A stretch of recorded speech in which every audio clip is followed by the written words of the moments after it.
capítulo 24 de Mateus e o verso de número 12.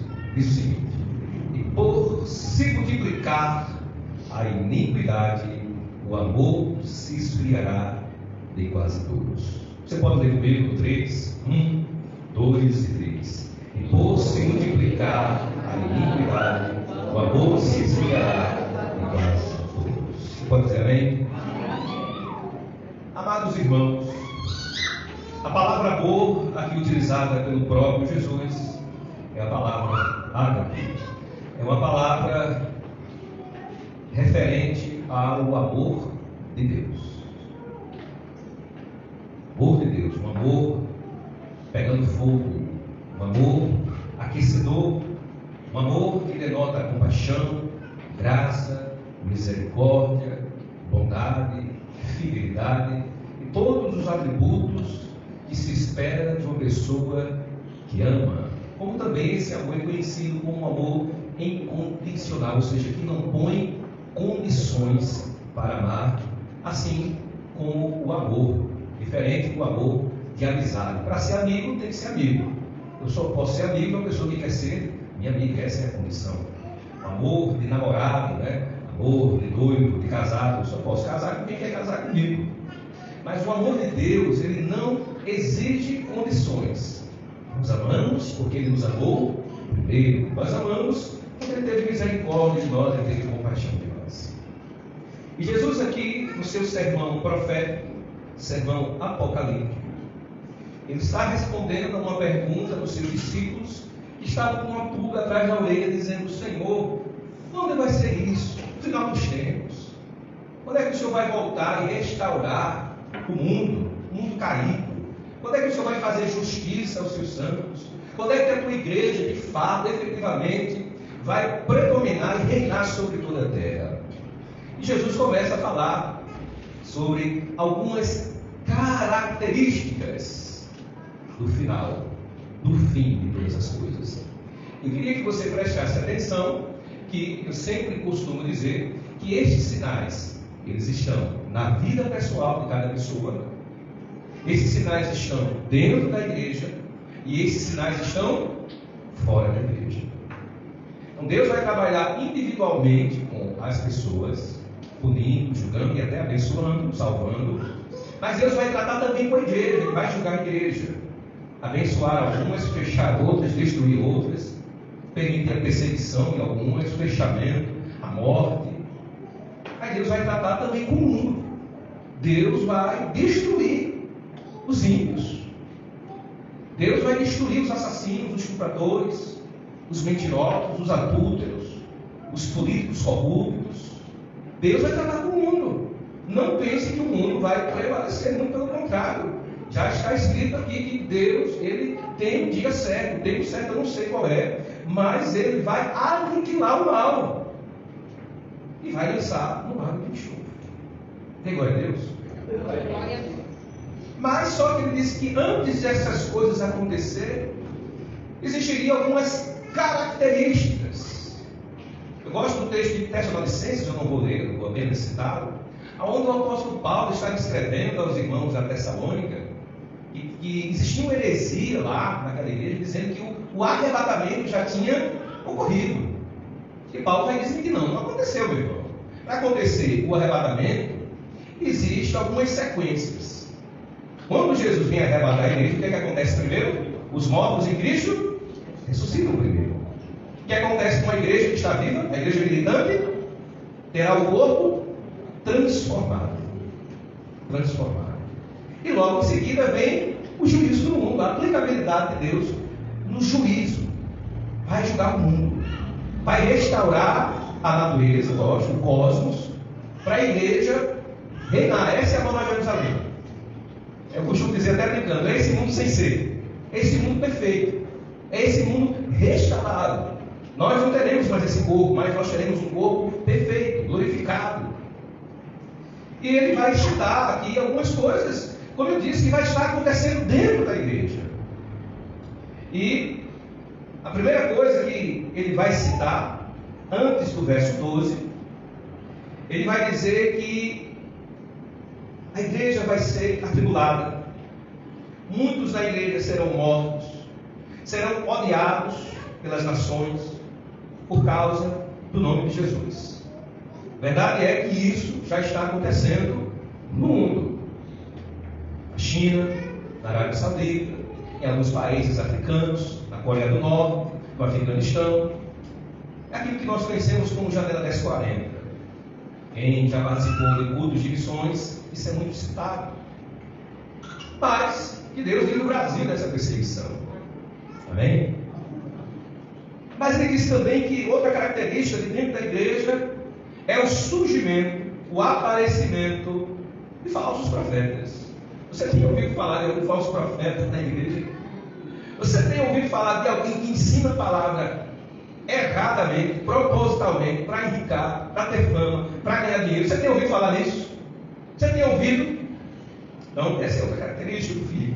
Mas também ele diz que, além de tudo isto, esses profetas enganadores, vai se multiplicar a iniquidade e o amor de muitos, ou de quase todos, irá esfriar. Vai ter muito escândalo, traição dentro da igreja. E para a gente ser bem claro, bem específico, isso já está acontecendo, irmãos. Tudo isso que eu li aqui na Bíblia Sagrada já está acontecendo. Jesus já foi apontado. Ou não? Porque lá no final diz: e será pregado o Evangelho. Que Evangelho? O verdadeiro tem que ser pregado, não o falso. Então, alguns estudiosos, inclusive eu, que não sou tão estudioso, eu acredito que o que está faltando é isso: o Evangelho ser pregado a toda criatura.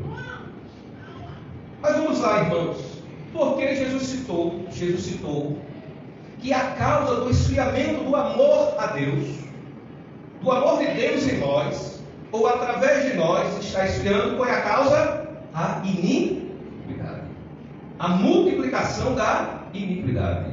Então, qual é o tema de hoje? A iniquidade. Diga: a iniquidade é a causa do amor de muitos esfriados. Mas eu faço uma pergunta pessoal para você: o seu amor já esfriou? O seu amor pela igreja? Seu amor pelas sagradas escrituras?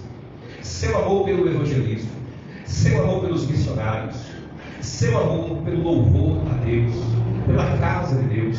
Pela obra de Deus? Pelas coisas de Deus? Como é que está o seu amor por isto? Nós temos visto muitas pessoas amando a si mesmo, amando a família, como já foi pregado aqui, amando a profissão, amando os estudos, amando até o mundo, mas poucos amando a Deus, demonstrando isso com atitudes, com ações, com escolhas, com exemplos. E veja que Jesus está dizendo: ei, olha, a causa do esfriamento do amor é porque a iniquidade vai se multiplicar. Oh, pastor, essa palavra não é para o mundo. Não é para o mundo, porque no mundo nunca houve e nunca haverá o amor de Deus. Nós é que temos que ter o amor de Deus em nós, e o mundo lá fora vê que nós nos amamos. E nisto o mundo conhecerá que vocês são filhos de Deus e vos amáveis uns aos outros. O mundo nos observa. O mundo não quer ver uma igreja com escândalos. O mundo não quer ver uma igreja traindo um ao outro. O mundo não quer ver uma igreja com pastores enganadores, com falsos profetas. O mundo não quer ver uma igreja que não tem compromisso com Cristo, tem mais compromisso com o político, com a política, com o trabalho, com o dinheiro, do que com o próprio Cristo. E você não pode achar isso ruim, porque Jesus diz que você é sal, você é luz da terra, e você deve ter exemplo, e você deve ser exemplo, para que o mundo olhe para você e glorifique a Deus pelas suas obras. Amor de Deus só existirá aqui, irmãos, na igreja, entre os irmãos. Não queira entender essa palavra de outra forma. Jesus, ele profetiza: olha, vai esfriar o amor, porque a iniquidade vai se multiplicar dentro da igreja. O que é iniquidade, irmãos? Eu fico assim uma pulguinha atrás da orelha quando eu escuto um pregador dizer: ei, pecado, tudo é pecado. Você acredita nesse pecado, tudo é pecado? Existe grau de pecado. Vai existir no inferno punições diferentes para pecados. pode acreditar nisso. Eu digo isso sem sombra de dúvida, por ler e estudar a Bíblia. Como também no céu vai ter graus de galardão. Vai ter galardão para quem fez a obra direito, para quem fez a obra com mais esforço, com mais dedicação. Ou vai ter galardão para aquele crente assim, que quase não fez nada. Deus é justo, meu irmão. Você acha que vai ter a mesma punição para um estuprador do que para uma pessoa que apenas não quis nada com Deus, mas não estuprou, não assassinou? Não vai ter. Vai ter grau de punição. Se existem pecados com consequências maiores e pecados maiores, sim. E um dos pecados terríveis que você pode cometer na sua vida chama-se iniquidade. Mas o que é iniquidade? Jesus usa aqui a palavra anomia. A turma do direito usa essa palavra nomia para lei. Nomia, no grego, quer dizer lei. Anomia, quando você coloca o A na frente, negação. Sem lei. Então a iniquidade é uma pessoa que não pratica a lei. Só que não é uma pessoa comum que Jesus está falando aqui. Jesus está falando de quem? Dos que conhecem a lei. Uma lei específica. Qual é a lei? A lei de Deus. Lembra do que disse o apóstolo Paulo no capítulo 1 de Romanos? Eles, conhecendo a perfeita lei de Deus, negam. Por conta do quê? Da injustiça, da impiedade, da iniquidade, mas receberão o devido castigo por isso. Porque conhecendo a Deus, eles negam a Deus. Adoram a criatura e não o Criador. Por isso Deus nos entregou uma disposição mental reprovável. Então a anomia é igual a desprezo à lei, viver sem lei. É um pecado consciente. É um pecado que você comete sabendo que é pecado. Mas é uma disposição também para pecar já. A pessoa que pratica a iniquidade na Bíblia é chamado de anômalos. Ou seja, alguém sem justiça. Alguém sem lei, fora da lei. É um iníquo. É um rebelde. A causa do esfriamento de todo amor na igreja é esta, segundo Jesus. Se você ler em outras versões, vai estar assim, ó. E por se multiplicar a maldade. Maldade.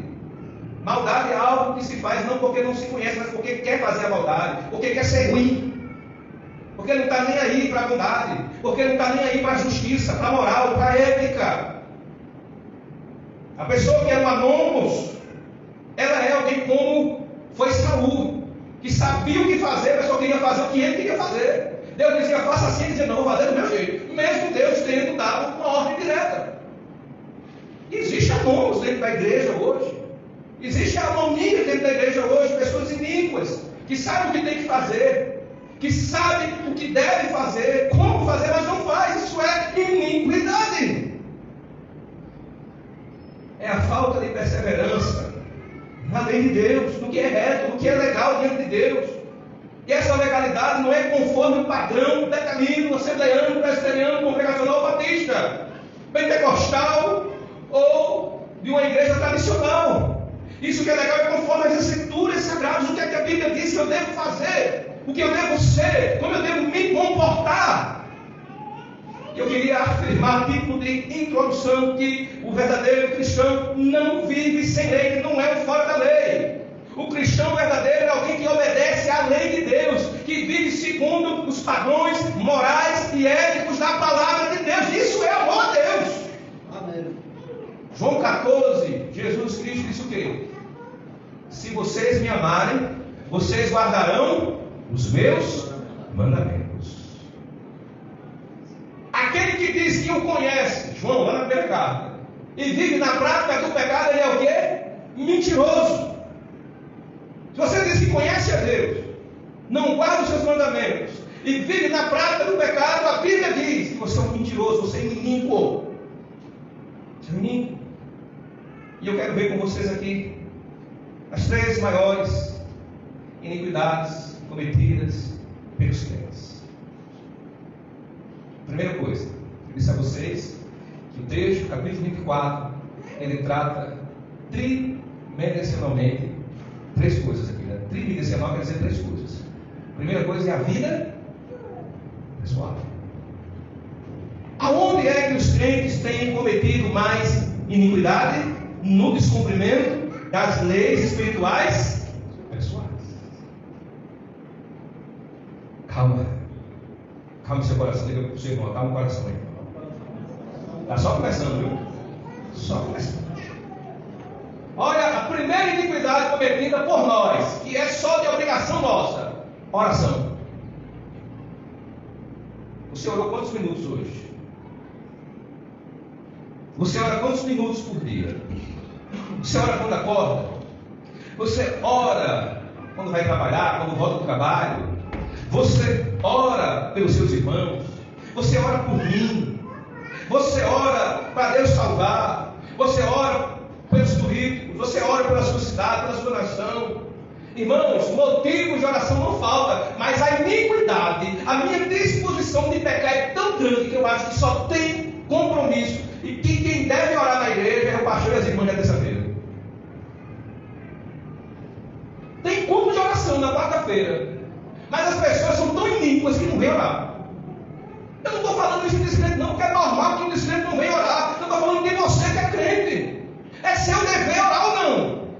Só quem tem que orar na igreja é o pastor. São os líderes. É pessoal, meu irmão. Você quer que Deus abençoe sua vida? Ore. Você tem orado pouco, eu tenho orado pouco. Eu estava nessa madrugada, perdi os contos e disse, eu vou orar.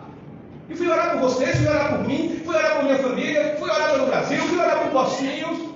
Meus irmãos, uma das maiores atitudes de iniquidade que nós temos cometidos contra Deus, contra o seu Espírito Santo, é não orar. Comece a orar para você ver o que vai acontecer na sua vida. Estou falando da sua vida pessoal.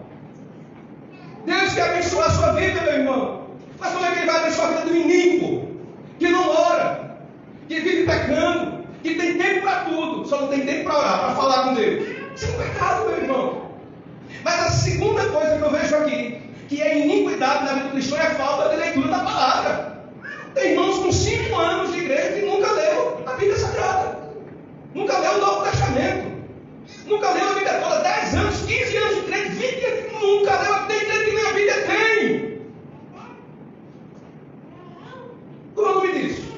Tu já pensaste se eu chegasse para um ímpio, torcedor do Flamengo? Ei, meu irmão, torcedor do Flamengo, sou. Tu tem a camisa do Flamengo? Eu não.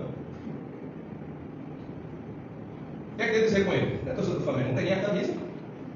Mas já pensou que vai chegar para um crente e dizer, ei, crente, vai se ferrou, meu irmão, cadê a tua Bíblia? Tenho não. Como o nome disso, gente? Aí chega para o torcedor do Flamengo, ei, qual é a escalação do Flamengo de 2000, não sei quando foi campeão. Quando foi que ele foi campeão do mundo? Isso foi em 1981. Sabe tudo, quem fez o gol, como não fez, quem fez pênalti, não sei o quê. Estou dando só esse exemplo para você saber. Ei, onde é que está escrito na Bíblia? O Senhor é meu pastor e nada me faltará. Sei. Onde é que está escrito na Bíblia? Tudo posso naquele que falta. Não sei. Sabe como o nome disso, irmão? Iniquidade. É uma pessoa que diz que é crente, que diz que é cristão, mas não conhece nem a palavra que salvou ele, que abençoa ele. Não conhece a palavra do Deus dele. Quanto tempo tem a Bíblia? Sei não. Quanto tempo tem o Velho Testamento? Sei não. Quanto tem o Novo? Sei não. Ah, já sei por quê. Porque não tem escola bíblica na igreja. Ah, já sei por quê. Porque o pastor nunca ensinou isso. Já sei por quê. Porque o pastor nunca motivou, nunca deu exemplo, nunca pregou sobre isso, nunca levou. Deve ser, irmãos. Deve ser por isso. Mas eu quero falar ainda de outra iniquidade. Nessa questão da personalidade da sua vida e da minha vida pessoal, que é a falta de exemplo pessoal. Jesus disse, eu vos dei o exemplo. Ele chamou a responsabilidade para quem? Para ele. Você pode fazer isso hoje? Paulo disse, ei, sede meus imitadores como eu sou de Cristo. Paulo disse a Timóteo, cuida de ti mesmo. Fazendo assim, salvarás tanto a ti mesmo como aqueles que te ouvem. Você tem que ter vida. Não é só discurso, teoria, você tem que ter vida. O grande problema é que todo mundo quer que o outro seja exemplo. O pastor tem que ser exemplo. O pastor tem que fazer isso. O fulano tem que fazer. E você tem feito o que na sua vida pessoal? A sua vida pessoal é exemplo. A sua vida pessoal motiva outros a ser cristão ou desmotiva? Veja que o texto diz que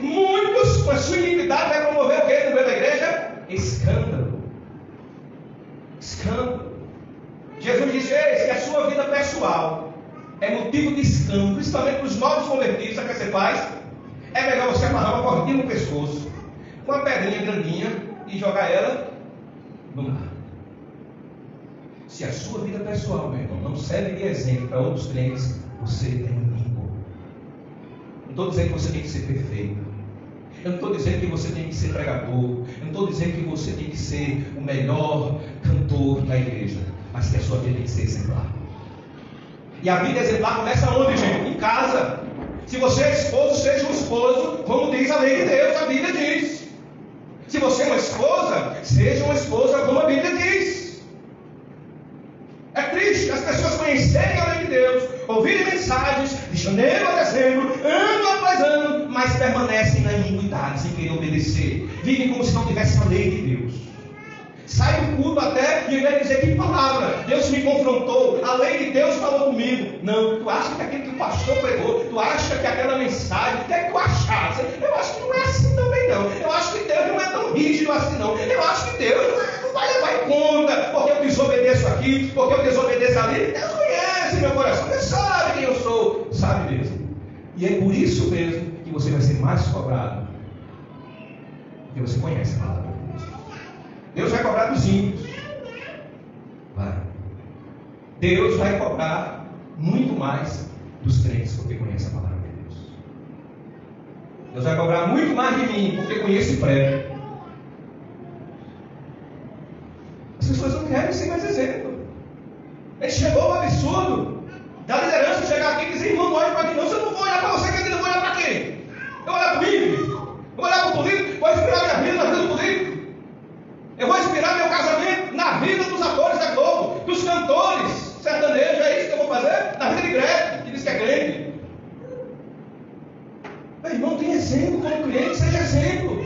Na sua vida pessoal, seja exemplo em casa, seja exemplo para a sua esposa, seja exemplo para os seus filhos, seja exemplo para os seus netos, seja exemplo para as pessoas que frequentam a sua casa. Deixe de ser um crente que só vive falando mal dos outros, apontando os erros dos outros. Faça o que Paulo disse em 1 Coríntios capítulo 11. Examine a si mesmo, meu irmão. Examine a sua vida. Veja o quão desconcertado você é. O quanto você precisa de conserto.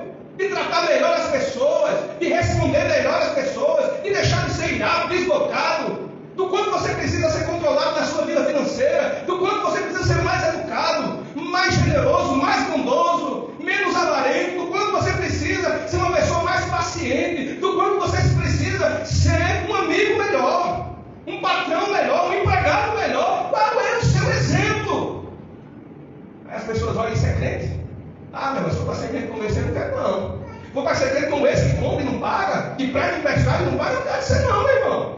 A iniquidade vai se multiplicando, isso vai se tornando normal. Cuida de ti mesmo, cuida do teu exemplo. Fazendo assim, salvarás tanto a ti mesmo como aqueles que te ouvem. Torna-te padrão dos fiéis, é o que a Bíblia diz. Eu preciso ter exemplo pessoal. A salvação é individual e coletiva. Se a sua mulher não quiser a salvação, o que você pode fazer? Dar um exemplo a ela. Orar por ela. Pregar o evangelho para ela. Se seu filho não quer, prega o evangelho para ele. Seja exemplo para ele. Não é simplesmente responder nada. Ah, nada. Não. Tem sim o que fazer. Seja exemplo. Mostre que você ama seu Deus. Quando você acordar, ore. Leia a Bíblia. Frequente bem a igreja, as programações da igreja. Não viva como inimigo, colocando desculpas para não ler a Bíblia, colocando desculpas para não orar, para não vir. Isso é coisa de inimigo. Isso é coisa de quem conhece a verdade, torce a verdade, distorce a verdade e vive pecando tranquilamente, como se estivesse fazendo nada contra Deus. Mas existe outra coisa na vida pessoal, que é uma iniquidade terrível que os crentes têm cometido. Existe uma parábola chamada parábola dos talentos. Nessa parábola, Jesus disse que deu a cada um segundo a sua capacidade, os talentos. Talentos ali é dinheiro, é barra de ouro, é ouro. Mas a gente entende que aquela parábola serve para mostrar que Jesus deu a cada crente responsabilidades, compromissos com o reino dele, para fazer com que o reino dele faça o quê?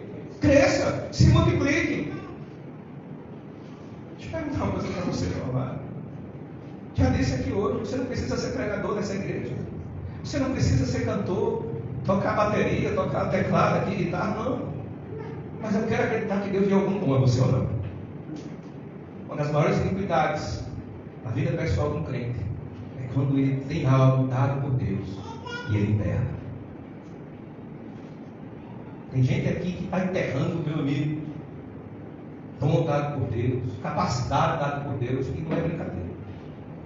E quando você enterra aquilo que Deus deu a você, a sua ele deu a você, não foi a sua esposa, ele deu a você, não foi a seu pastor, ele deu a você, não foi a seu amigo, ele deu a você, foi a você que ele entregou. E você está há anos sem fazer, há anos sem colocar em prática aquilo que ele te deu. O que é que acontece com a igreja quando você faz isso? A igreja padece, a igreja sofre. O povo olha e diz: mas fulano tem um talento, né? Mas não usa. Tem gente que diz até o mundo: mas fulano tem um talento, mas só usa por dinheiro. Mas fulano tem um talento, mas quer ser melhor que todo mundo. Iniquidade no meio da igreja.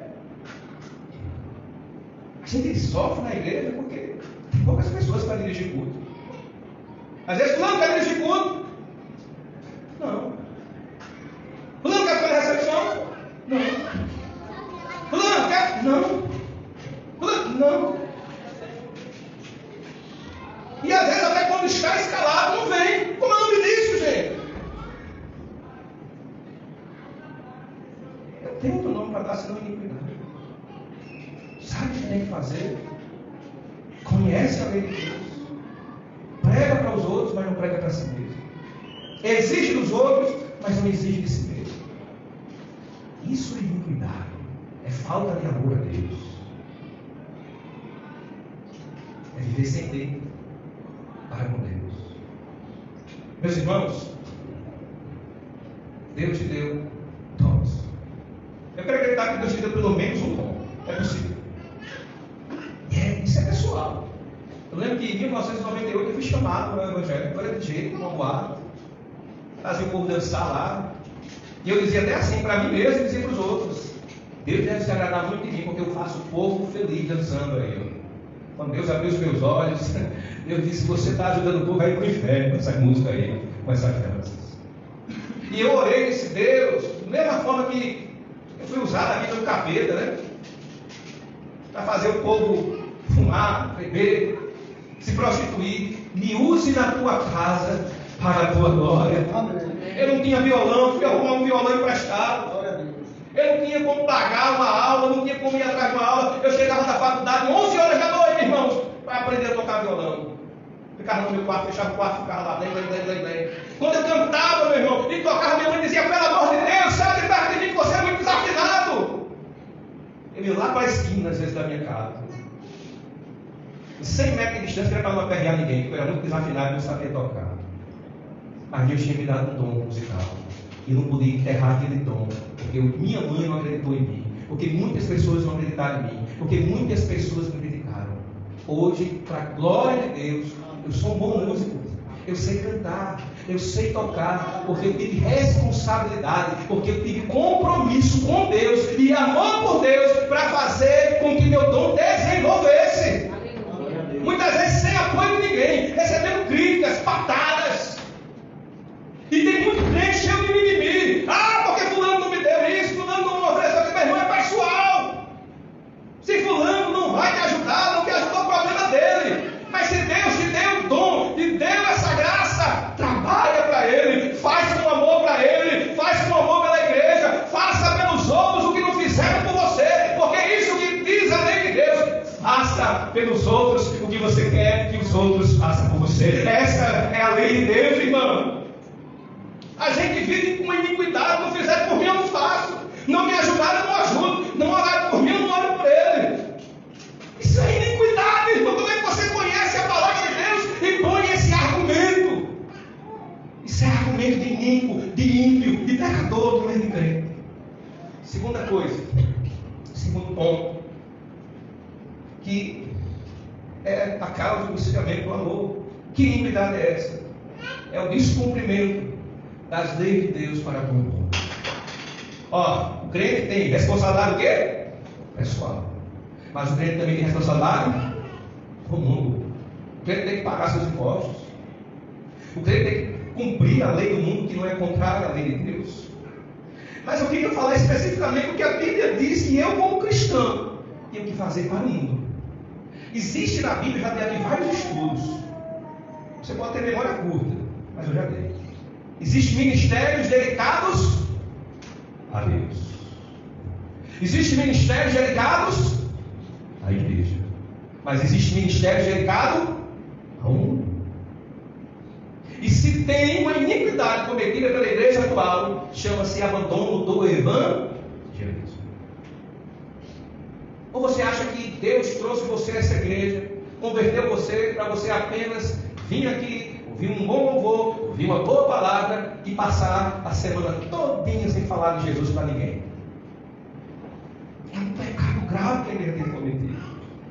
Ah, pastor, mas a gente poderia, num dia de domingo, meu Deus do céu, reunir os irmãos para evangelizar. Meu irmão, poderia. Mas quem é que quer? Quem é que quer? Porra, não quer vir nem para o culto de noite. Quanto mais evangelizar de manhã. Os testemunhos de Jeová não. Mas a iniquidade da igreja atual é tão grande que os crentes não querem mais evangelizar. A gente faz um culto na casa do irmão, né? Os crentes não vão. Faz um culto no meio da rua, não tá? Os crentes não vão. Os crentes perderam o amor pelo evangelismo. O amor pelos perdidos, a misericórdia, a compaixão pelos perdidos. Meu irmão, você trabalha com pessoas, você evangeliza essas pessoas. Você é comerciante, você está atendendo uma pessoa, falando de Jesus para ela. É uma forma de evangelizar, usa seu trabalho. Se tu for no shopping, você está perto de uma pessoa, numa praia, evangeliza ela, fala de Jesus para ela. Isso é iniquidade. Quando eu conheço a verdade e não prego a verdade. Quando eu conheço o Evangelho e não prego o Evangelho. Quando eu conheço a Cristo e não prego a Cristo, isso é iniquidade. Mas às vezes se junta com outros para falar mal da igreja, para falar mal do pastor, para falar mal da equipe de louvor, para falar mal do líder, para falar mal dos fulano, de Beltrano. Isso é iniquidade. Isso não é amor por Deus não, meu irmão. Se fosse amor por Deus, você estava aqui na linha de frente, levando pedrada, levando crítica, por amor a Deus, por amor à obra de Deus. Quem ama a obra de Deus não abandona a obra de Deus por conta de crítica de ninguém, porque fulano não ajudou, porque, meu irmão, se eu posso olhar para essas coisas, já tem que ir embora de pastores há muitos anos. Quem ama a Deus não desiste do seu ministério, não desiste do seu chamado. Se você tem chamado de verdade, meu irmão, não vai ser a falta de ajuda, não vai ser a falta de compreensão das pessoas, de incentivo das pessoas, que vai fazer você não evangelizar, não falar de Jesus para as pessoas, não cumprir com o seu chamado. Mas a outra coisa, que é a iniquidade dessa parte do cumprimento da lei de Deus para com o mundo, é a iniquidade da falta de apoio à liderança.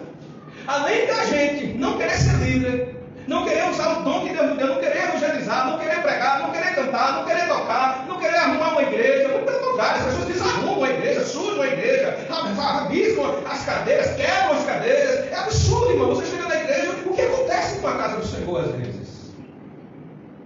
A pessoa passa a semana toda, não manda um oi para ninguém, não ora por ninguém, não manda uma oração, não é sempre tempo por ninguém, mas a boca para criticar, para falar mal, ele é afiado. É mestre, iniquidade. Falta o apoio emocional. É uma iniquidade muito grande no meio da igreja. Está lá o líder se matando, se acabando. Ele deixou a família dele, ele deixou a cidade dele, para encontrar uma nova família nessa cidade. E falta o apoio, às vezes. Apoio emocional. Uma palavra de incentivo, uma oração, um versículo bíblico, um abraço, pastor, deve ser muito difícil. Fulano, o líder dos jovens, o líder dos homens, das mulheres, precisa do seu apoio emocional. E alguém que diga, meu irmão, estou com você aqui, eu sei que a maioria não está, mas eu estou aqui para lhe ajudar. O que é que você está precisando? Eu posso orar com você, como é que eu posso ajudar? A iniquidade é tão grande que a gente se une com aqueles que atrapalham, aqueles que criticam, aqueles que derrubam, aqueles que matam. Falta o apoio logístico. Às vezes a gente precisa, irmão, de coisas simples na igreja, mas falta recursos para fazer missões, falta recursos para fazer sabe, algo diferente para as crianças, algo diferente para os jovens, para os homens. Então, porque então investe em missões, a gente não investe em evangelismo, a gente investe na casa da gente, no carro da gente, no corpo da gente, no calçado da gente, na roupa da gente. A gente investe em tudo, mas a gente não quer investir em evangelismo. Na década de 90, o Ministério Missões, Portas Abertas, eu não sei se a maioria de vocês conhece, Missões Portas Abertas, lançou um projeto de missões radicais. E era uma latinha dessas, que a gente chama de milhareiro aqui, né? E você colocaria moedas para ajudar os missionários. E aquele milhareiro, ele tinha muito uma aparência da garrafa de Coca-Cola. E o que é que se dizia? Se gasta mais com Coca-Cola do que com missões. É só fazer uma pergunta básica. Você ama quantos missionários na sua vida? Você ajuda quantos? Você ora por quantos? Você visita quantos? Você escreve alguma coisa para quantos? Essa igreja aqui, se você não sabe, de tudo que entra, a gente envia 15% para missões. 15% para missões. E quando surge algo específico, a gente faz questão também de abençoar. Eu abençoo pessoalmente ou por meio da igreja, seja um pastor, seja um missionário, quem vem pregar aqui, quem vem cantar aqui. E você não sabe disso. Não sabe, você gasta. Mas você sabe porque você não é dizimista, porque você não é ofertante, porque você não é menino. Seu coração é avarento, você não é generoso, não é bondoso. O amor passou longe da sua vida nessa área. Uma pessoa bondosa, amorosa, ela sabe, meu irmão, que aquele dinheiro vai para o missionário, vai para a família missionária, vai para o investimento do evangelismo, vai pagar as contas da igreja. Mas o coração iníquo vai dizer: isso é para indicar pastor. É assim ou é que o inimigo fala? Eu vou lá estar dando dinheiro para indicar pastor? Eu vou estar lá dando dinheiro para pastor trocar de carro? Eu vou lá estar dando dinheiro para não sei o quê? É um coração iníquo, é uma mente iníqua, é uma mente depravada, deteriorada pelas iniquidades do mundo. Porque uma mente sadia, uma mente cristã, uma mente santa vai dizer: eu dou, Satanás. Sabe por quê? Porque é para a obra de Deus, é para ver vidas salvas, é para ver a igreja edificada, é para ver a igreja do Senhor prevalecendo de portas abertas. Aleluia! Essa é a mente do cristão nessa área. Ele investe em evangelismo, ele investe em missões, ele abençoa o pastor dele, ele abençoa os pastores, ele abençoa os ministérios fiéis, sadios, porque ele sabe que é a vontade de Deus na vida dele. Mas o miserável, o iníquo, meu irmão, ele é avarento. Avarento. Não é convertido nessa área, ele tem dificuldade. Judas traiu Jesus por dinheiro, irmão. As maiores traições na vida tem dinheiro envolvido ou não tem? Os maiores escândalos hoje envolvendo cristão tem dinheiro. Olha, você pode apoiar também sua liderança espiritual espiritualmente, orando por eles. Você ora por mim, você ora pelos líderes dessa igreja, pelos tesoureiros, pelo conselho, liderança das crianças, do ministério infantil, dos jovens. Você ora. Você dá uma palavra, irmã. Olha, acabou de pregar, acabou de dar um estudo. Foi muito importante aquilo. Que Deus te abençoe, que Deus continue usando para a glória dele. Mas não, o que é que a gente faz? Ao invés disso, aí, o pastor naquela hora falou uma palavra errada, a gente sorriu, a gente brincou, não foi? Tu viu, não sei o quê. É assim, irmão, a gente está cheio de iniquidade no coração e tem que pedir para Deus. Tira dessa iniquidade, essa inveja, esse despeito, esse rancor, essa mágoa que muitas vezes tem no meu coração, que não me deixa abençoar minha liderança, que não me deixa orar pela minha liderança com o coração aberto. Mas por fim, eu queria dizer que existe uma falta de visão missionária. Existe. A gente tem visão para o trabalho, ampliar o trabalho. A gente tem visão para ampliar a casa. A gente tem visão para ampliar os estudos. Você tem alguma estratégia? Algum projeto para crescer a igreja? Deixa eu estar com um projeto aqui para a gente dar um up na juventude. O projeto aqui, ó. Esse aqui, projeto Daniel. Nós vamos orar, jejuar e vamos alcançar os jovens para crescer a igreja. Olha, pastor, eu estou com um projeto para a gente abençoar as crianças, fazer crescer o número de crianças. Pastor, eu estou com um projeto para a gente crescer o número das mulheres na igreja. Eu estou com um projeto para a gente aperfeiçoar o louvor. Eu estou com um projeto para a gente sustentar um missionário. Eu estou com um projeto para a gente. Você tem esse tipo de visão na sua vida, esse tipo de plano de projeto. Já passou uma vez na sua mente. Você já colocou em execução. Você já pensou pelo menos nessa possibilidade de Deus queira lhe usar na área missionária. A iniquidade da gente é tão grande, irmãos, que a gente só tem plano para quem? Para a gente, para a família da gente, para o negócio da gente. Isso é iniquidade. Não é pecado ter planos para a gente, né? Não. A gente só tem plano para a gente. Só tem projeto para a gente. A gente nunca tem plano para as coisas de Deus, para aumentar, para crescer. Jesus disse o seguinte, ó: quem comigo não junta, quem comigo não junta, ou você junta você, tem eu tenho. Não, pastor, eu estou juntando, mas não estou espalhando. Se você não está juntando, você está espalhando. Escreva uma coisa para a gente encerrar nessa noite. A iniquidade, ela começa na vida pessoal. A iniquidade, ela desemboca nos nossos compromissos para com o mundo. E por fim, a iniquidade da gente alcança quem? A igreja do Senhor. É uma iniquidade muito grande, são os nossos descumprimentos com as leis de Deus para com a igreja do Cristo ressuscitado. Irmãos, falta de compromisso tremendo nós temos tido com a igreja do Senhor. Eu fico pensando assim, quem conhece a história da Reforma Protestante sabe que a Europa foi o país mais avivado, os países mais avivados estão na Europa. Holanda, Alemanha, Suíça, Inglaterra. E hoje, como é que chama? Vivendo um declínio espiritual, moral e ético. Você chega em Amsterdã, capital da Holanda, vitrines de sexo. Chega na Inglaterra, é conhecido como berço, né, de missões, grandes nomes dos puritanos, pregadores avivalistas como John Wesley, o puritano Charles Spurgeon. Hoje, decadência. Estados Unidos, vamos dar América agora, né? Decadência espiritual, moral, ética. Sabe como é que começa isso? Quando você estuda a história da igreja. Irmãos, tem culto quarta-feira. Aí os irmãos, nem posso ir não, trabalho, estudo. Então quando a gente cancela o culto da quarta, fica o culto só no domingo.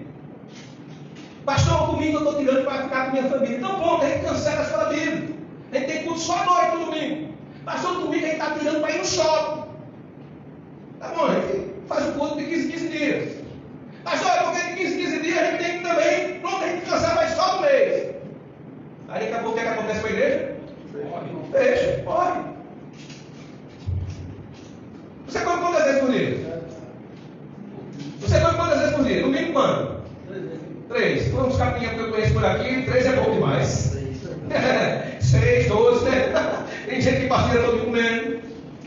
Agora imagine só, acaba ser cristão, vindo de vez em quando na igreja. Que tipo de cristão ele é? Ele é fraco, morto, frio espiritualmente, não conhecedor do evangelho, não tem poder para orar com um endemoniado, orar com uma pessoa que está enferma e ela ser curada, não tem poder na vida de cristão, porque perdeu o contato com o Senhor. Não está ouvindo a palavra, não está se alimentando. Isso é normal na vida do cristão. Não vem para a igreja, não vem para as programações, vai ficar fraco espiritualmente. E mais vai achar que isso é normal. Como é o nome disso? Iniquidade. Ah, acho que isso é normal vir para a igreja. Mas só por que eu tenho que estar na reunião dos homens? É besteira. Eu vou domingo lá. Para que eu tenho que ir ao clube das mulheres? Porque eu tenho que ir para a reunião dos jovens para se firmar, para se alimentar. Quantas vezes você vê que saiu pior e não se alimentou, e não aprendeu, e não foi edificado? Isso é piedade, não é iniquidade. Agora, quando eu sei o que tem que fazer, rapaz, tem culto hoje, não vou não. Hoje é doenças, mortes, justificadíssimo, meu irmão. Quem vai te obrigar a vir para a igreja doente? E se um parente seu morrer? Se seu filho realmente precisa de você estar doente, sua esposa, eu deixei minha filha. Meu filho, minha esposa lá de resguardo, vim para cá pregar. Fui ontem, vim lá, porque eu amo a Deus. Eu amo mais a Deus do que minha esposa. Eu amo mais a Deus do que meu filho. Desde a madrugada de domingo, que começou essa condição do processo do nascimento de Mateus. Começou 2 horas da manhã. Não dormi. Do domingo, da segunda, da terça, da segunda para a terça, mais ou menos. E a partir dali fica aquele cuidado de pai, que é pai novo, né? O pai está lá o menino domingo desse, ele chega lá e respirando. Está se mexendo. Tá assim, é assim, todo pai sabe disso. Porque você ama seu filho. Você quer o bem do seu filho. Você não quer ver ele emborcado. Você não quer ver ele se sufocando. Você não quer ver ele golfando. E sem você estar lá para limpá-lo, para ajudá-lo. Isso é amor. Você tem esse amor pelas coisas de Deus? Aliás, você deveria ter mais amor pelas coisas de Deus que pelo seu filho. Porque se eu pudesse dar hoje um exemplo de amor, é o amor que vocês têm pelos filhos de vocês. Porque eu conheço vocês como os pais aqui. Eu sei que vocês amam os filhos de vocês. Se eu pudesse dar aos jovens aqui que não são pais, que são namorados, noivos, exemplo de amor é o amor que você tem que ter para sua namorada, para o seu namorado. Mas só que a Bíblia diz que o seu amor por Deus tem que ser o quê? Superior. O amor que você tem pelo seu filho, pela sua esposa, pelo seu namorado, pela sua namorada, pelo seu carro, pela sua casa. E quando a gente sabe disso e não pratica, sabe como é o nome disso? Iniquidade.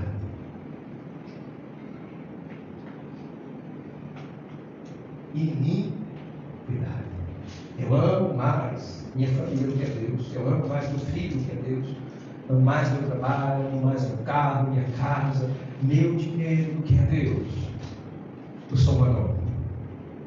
Sou um homem que conhece além de Deus, mas não pratico. Mas não vivo. A falta de compromisso com a igreja local nas programações oferecidas. Isso é nítido que é uma iniquidade da vida dos irmãos. Estava conversando ontem com o irmão Alexandre Velho, dizendo: rapaz, eu já sei, eu descobri às vezes porque os irmãos estão com dificuldade. É porque a nossa igreja não tem, no casamento, a questão da dificuldade dos irmãos que passam no casamento é porque não tem reunião para os casados. Não tem ensino para eles. Então eles estão passando muita dificuldade. Não é verdade? Não é oferecido a eles um ensino, um acompanhamento. Por isso que eles estão sofrendo, rapaz. Os jovens estão passando problemas e problemas aí emocionais, de namoro, porque não tem reunião de jovens. Não tem. Não é verdade? Não, as senhoras, as mulheres estão com muito. É problema em casa, porque não tem reunião das mulheres, elas orarem, elas compartilharem, chorarem junto. É por isso que. Rapaz, a igreja da gente padece muito por falta de oração. Não tem reunião de oração das mulheres, não tem reunião de oração das quartas. É por isso que a gente sofre muito, irmãos. A igreja da gente sofre muito, sabe por quê? Porque tem louvor ruim, né? Porque louvor não presta, os irmãos não sabem cantar, não sabem tocar, o pastor não sabe pregar, não sabe ensinar, não tem escola bíblica. Então, essas coisas têm acabado com a igreja da gente, irmão. A gente tem que melhorar. Amém? Não é isso que está acontecendo com a igreja? Ou é você que tem sido iníquo? E por se multiplicar a iniquidade. Um vem, o outro não vem. Tu vai? Eu vou não, também não. Tu gosta? Não, eu também não. Iniquidade. Sabe o que tem que fazer? Tem a programação para ele ser edificado, mas não quer. Outra iniquidade que a gente vê no meio da igreja é a falta de relacionamento com os irmãos, falta de comunhão. As pessoas não procuram se conhecer, resolver seus problemas pessoais. Se levanta, questiona, mas ninguém quer resolver, só se levanta. Aí joga para o pastor resolver, joga para o conselho, mas não quer resolver. Meu irmão, seja homem, seja mulher. Quando você levantar uma questão, vá até o fim, resolva, perdoe o que tem que perdoar, confronte o que tem que ser confrontado, mas não seja iníquo, não. Não faça como os descrentes, não. E só fica falando mal dos outros pelas costas, apontando defeito dos outros pelas costas. Mas também não seja como um ímpio, não, que quando fala é com ignorância, sem amor, sem compaixão. Faça como crente, confronte em amor, confronte na hora certa, confronte conforme a Bíblia é sagrada. Procure ter amizade com crentes, comunhão com crentes, seja amigo de crente, receba crente na sua casa, vá para a casa de outros crentes em nome de Jesus, não seja iníquo.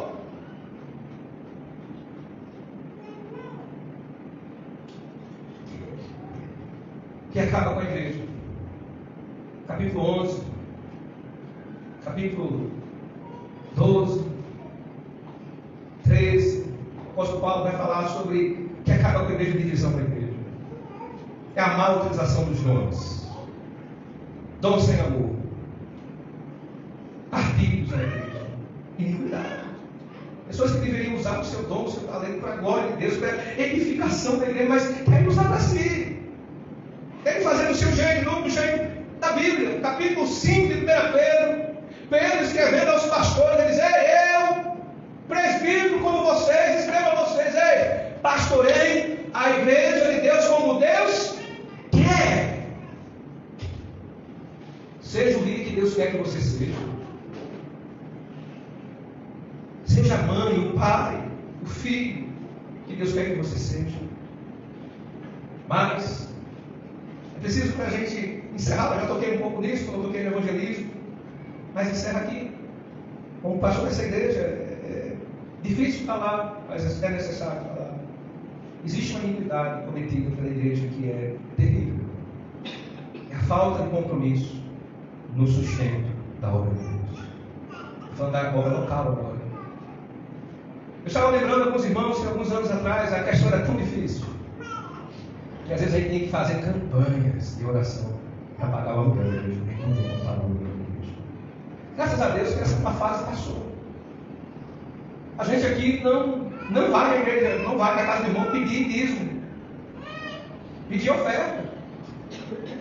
Eu não sou daqueles picaretas, charlatões que dizem: ei, tive um sonho com o irmão, não passa um cartão de crédito para mim. Isso corre por aí nas outras igrejas. Vamos tirar uma oferta para o obreiro agora. Vamos honrar o nome de Deus, como algumas igrejas fazem. Vamos trocar o carro do pastor, como algumas igrejas fazem. Ele não faz isso. Mas, irmãos, quando a gente olha para o número de pessoas que tem na nossa igreja e para o número de dizimistas, é lamentável. Quando a gente olha para o número de pessoas que têm emprego fixo e não dizimam, é de entristecer o coração. Quando a gente olha para a vida anterior dos irmãos, antes da igreja, depois da igreja, quando Deus abençoou, deu casa, carro, família, emprego bom, e a iniquidade não deixa eles ofertarem e dizimar. Quando Pedro foi falar sobre o dinheiro que Judas ganhou, ele disse: ei, esse campo aí que ele comprou foi com o dinheiro da iniquidade. Esse é o campo da iniquidade. Queria que você me entendesse, eu quero saber, eu quero sua mão. Talvez a sua casa seja uma casa de iniquidade hoje. Você está comprando com o dinheiro que você está roubando de Deus. O seu carro, sua moto, seu celular, seu computador. Achou dentro de tudo isso que o senhor falou? O que a gente tem que fazer? Se arrepender. Que Deus tenha misericórdia de nós. E que a minha iniquidade seja tirada por Deus. Salmo 32, salmista Davi, após cometer um ato de iniquidade, eu quero encerrar lendo algumas partes desse Salmo 32. Abra Salmo 32. Davi diz: bem-aventurado aquele cuja a iniquidade é perdoada, cujo pecado é coberto. Bem-aventurado o homem a quem o Senhor não atribui iniquidade, e em cujo espírito não há dolo. Enquanto calei os meus pecados, envelheceram-se os meus ossos pelos meus constantes gemidos todo dia. Porque a tua mão pesava dia e noite sobre mim, e o meu vigor se tornou um estilo de sequidão. Confessei-te o meu pecado e a minha iniquidade não mais ocultei. Disse: confessarei ao Senhor as minhas transgressões, e tu perdoastes a iniquidade do meu pecado. Sendo assim, todo homem piedoso te farás súplicas em tempo de poder encontrar-te. Com efeito, quando transbordarem as muitas águas, não atingirão. Qual foi a iniquidade de Davi? Sexual, assassinato, mentira, engano, mesmo conhecendo, Deus viu e fez o que em Davi? Pesou? Pastor, eu trabalho que sou condenado, não vejo o fruto do meu trabalho. Vai para dentro. A iniquidade não deixa você ser próximo. Sua iniquidade. E quando você ficar com seus pecados aí retidos e calados, não tem como o Senhor te abençoar. que foi que Davi disse? Quando eu confessei a minha iniquidade. Aí o Senhor tirou a mão. A iniquidade é o inverso de piedade. Veja que ele diz: todo homem piedoso. Piedoso é isso, é arrependido, é quebrantado. É um homem que ouve uma palavra como essa, e ao invés de criticar o pastor dele, ao invés de achar ruim o que o pastor disse, ele vai dizer: bem feito, pastor, pregue mais assim, que eu preciso me consertar, porque eu sou um cara de peia. Você não crê no Paraguai, preciso me consertar. E é bíblico que eu estou pregando. Quando ele ficou calado, não confessou o pecado, não foi o diabo, não. Foi Deus que fez a mão. Confessou o pecado, abandonou a iniquidade, o que é que Deus faz? Abençoa, retira o peso. Todo homem piedoso te fará súplicas em tempo. Ei, está vivo? Tem tempo ainda, meu irmão, de Deus abençoar a tua vida, retirar a tua iniquidade, te abençoar a tua família, abençoar a sua igreja, abençoar o seu trabalho, mas tem que abandonar a iniquidade. Tenha compromisso com as coisas que Deus entregou em suas mãos, tenha compromisso com sua igreja, tenha compromisso com sua vida espiritual, pessoal.